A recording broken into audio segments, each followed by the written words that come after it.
जय माता दी दोस्तों।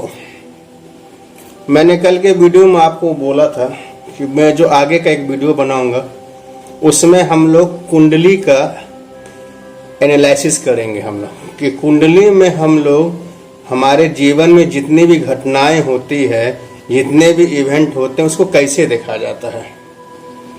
तो आज हम आपके सामने शादी का इवेंट लेके आए हैं कि इस जातक की शादी होगी कि नहीं होगी, यदि होगी तो कब होगी और नहीं होगी तो क्यों नहीं होगी। हम लोग तो जानते हैं कि हमारे कुंडली में जो शादी का योग दिखाता है वो हमारे 7वां घर दिखाता है। 7वां घर is the prime significator of marriage. तो हमें मैरिज तो क्या होती है, पहले हम लोग मैरिज की परिभाषा जानते हैं। जब दो अपोजिट सेक्स या अपोजिट जेंडर मिलकर एक परिवार का निर्माण करते हैं जिसमें हमारे समाज की इजाजत होना बहुत जरूरी है, उसे हम लोग मैरिज कहते हैं। तो इसमें कौन कौन सा घर इन्वॉल्व होता है?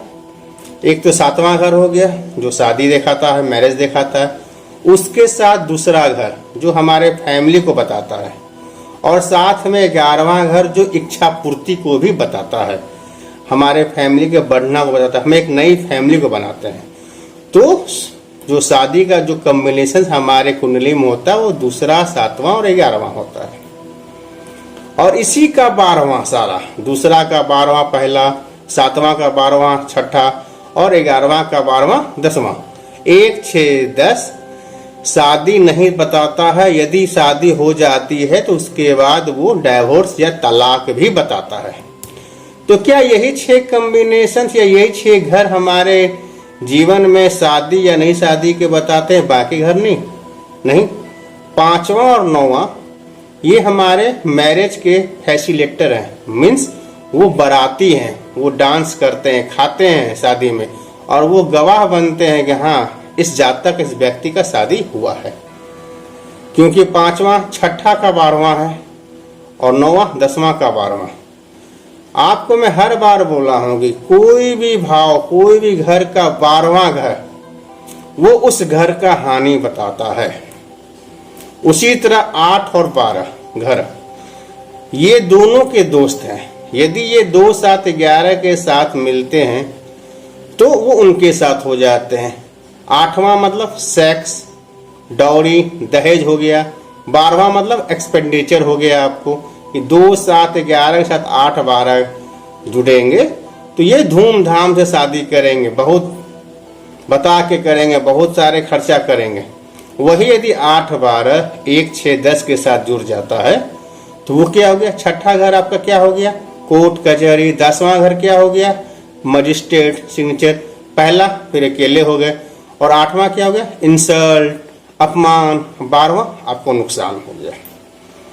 अब चलिए हम लोग समझते हैं कि ये कुंडली में शादी बताता कैसे, यदि नहीं शादी तो वो कैसे बताता है। हम एक जातक की कुंडली लिए हैं। ये स्त्री प्रधान जातक है जिसे आप लोग बहुत अच्छी तरह से जानते हैं कि इस जातक की शादी नहीं हुई है। ये है हमारे एक्स सीएम उत्तर प्रदेश की श्रीमती मायावती जी, जिनका जन्म तारीख 15 जनवरी 1956 को हुआ था और समय था रात को, शाम को 7:50 और जन्म का स्थान था दौलतपुर, उत्तर प्रदेश। अब इसकी लग्न की कुंडली देखिए। ये इनकी लग्न कर्क लग्न की लग्न है और इनकी राशि मकर राशि है। ये है नारायणा भाव चलित है।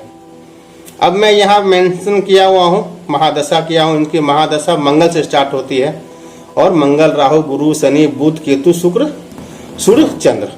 और अभी जो चल रही है उनकी बुध की महादशा चल रही है। अब ये देखते हैं इस कुंडली में कि क्या इस कुंडली में मायावती जी का शादी का योग था या नहीं था। था तो फिर शादी क्यों नहीं हुई? नहीं था तो हम कैसे जानेंगे नहीं था। अब मान लीजिए मायावती जी का जन्म हुआ था 15 जनवरी 1956 को। उस जमाने में किसी भी लड़की का यदि वो मिडिल क्लास के या पुअर में जन्म लेती है तो 20 साल में शादी हो जाया करती थी। तो 20 साल मतलब 1956 का 20 1976, उसमें कौन सी दशा चल रही होगी? उसमें राहु की दशा चल रही थी। और उसमें भुक्ति कौन सी थी? उसमें भुक्ति चंद्रमा की थी। अब हम इसमें राहु को देखते हैं, क्या राहु शादी करा रहा था? यदि हम राहु को देखते हैं तो राहु हमको यहाँ बताता है 4, 5, 7, 8, 10। और राहु क्या है? बुध के नक्षत्र में बैठा हुआ है। तो बुध क्या बता रहे हैं हमको? 3, 6, 12। और इनके जो सबलॉर्ड सन हैं वो क्या बता रहे हैं? 2 और 6। तो क्या इसके इस महादशा में शादी का योग था? हम एक लाइन बाय लाइन देखते हैं। क्या राहु शादी करा, जो भी प्लेनेट जो ग्रह है, क्या शादी कराने चाहता था? तो हम इसमें देखते हैं शादी का खाली इसमें 7वां घर है, लेकिन देख रहे हैं शादी नहीं करने का भी इसमें 10वां घर दिखा रहा है। मतलब ये राहु जो ग्रह है वो न्यूट्रल बता रहा है, हाँ भी नहीं भी। यदि हम उसका नक्षत्र को लेते हैं मरकरी, वो 3, 6, 12, इसमें कहीं भी आपको शादी का योग नहीं दिखा रहा। ये नहीं शादी का योग दिखा रहा, इसमें सिर्फ 6ठा घर ही है, 2, 7, 11 घर नहीं है इसमें। उसी तरह यदि आप सन को ले लें तो ये भी शादी नहीं बता रहा। मतलब इसका क्या हुआ? इसका अर्थ ये हुआ कि राहु की दशा में इस जातक की शादी नहीं होगी।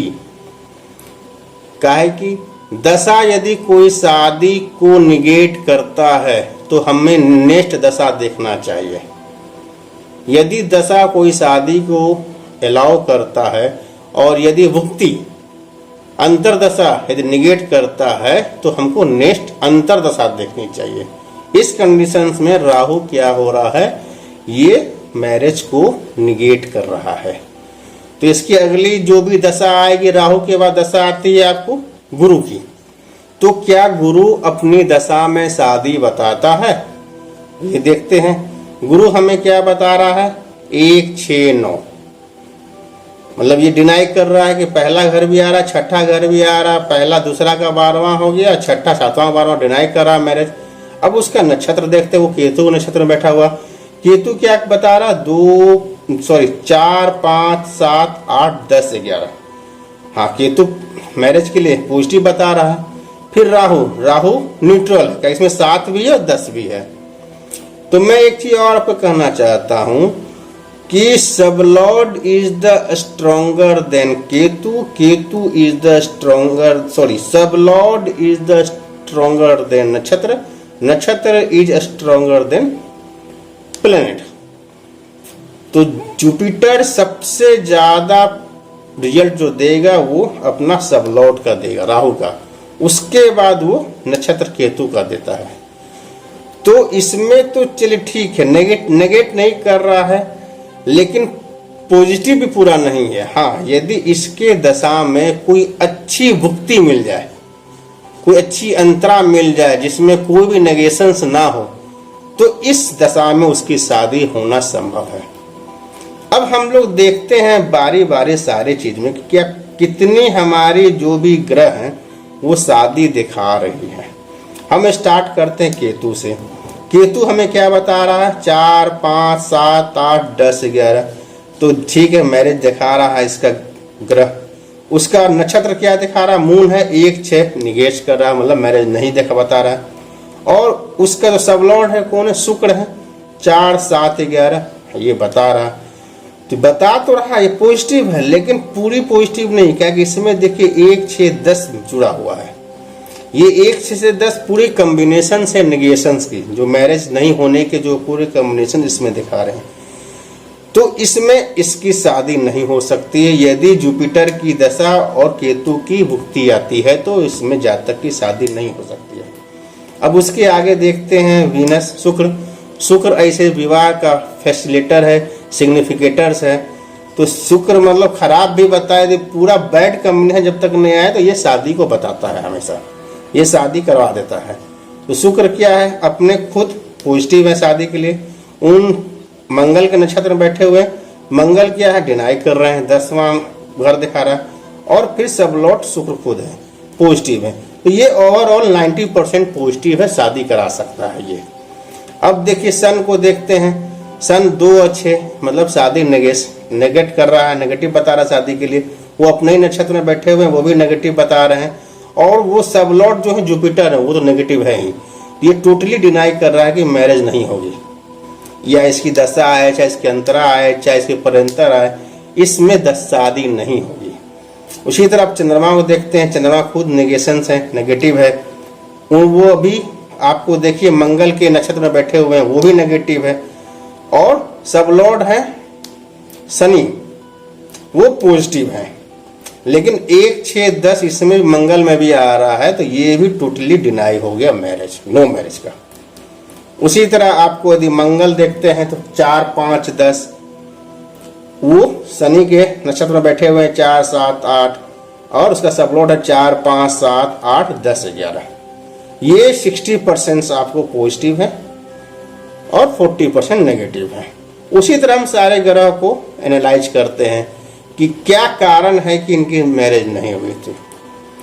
अब देखिए अभी चल रही है इनके शनि की दशा, नहीं सॉरी शनि ने अभी चल रही है, उनकी बुध की दशा चल रही है, और बुध की दशा में चंद्रमा की भुक्ति है और चंद्रमा की अंतरा है।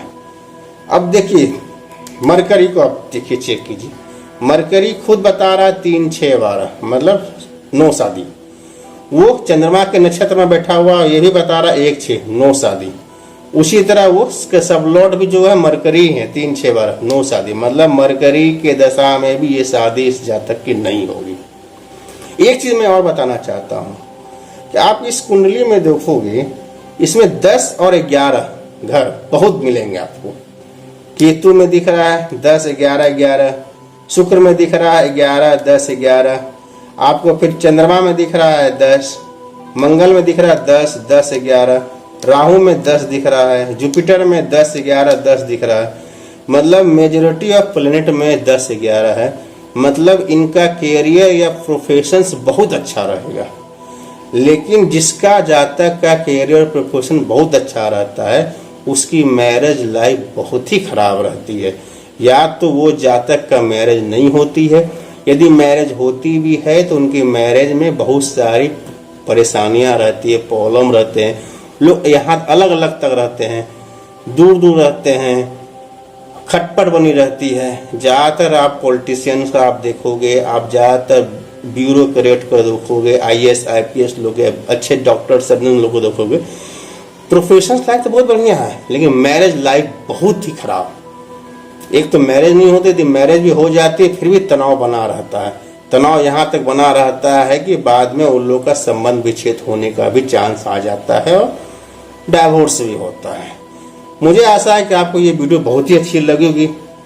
ऐसे ही आप हमारे चैनल को लाइक, सब्सक्राइब और शेयर करते रहें, और जो बेल का बटन है उसे जरूर दबा दें कि जो भी मेरे आने वाले वीडियो आपको जल्द से जल्द मिल जाए।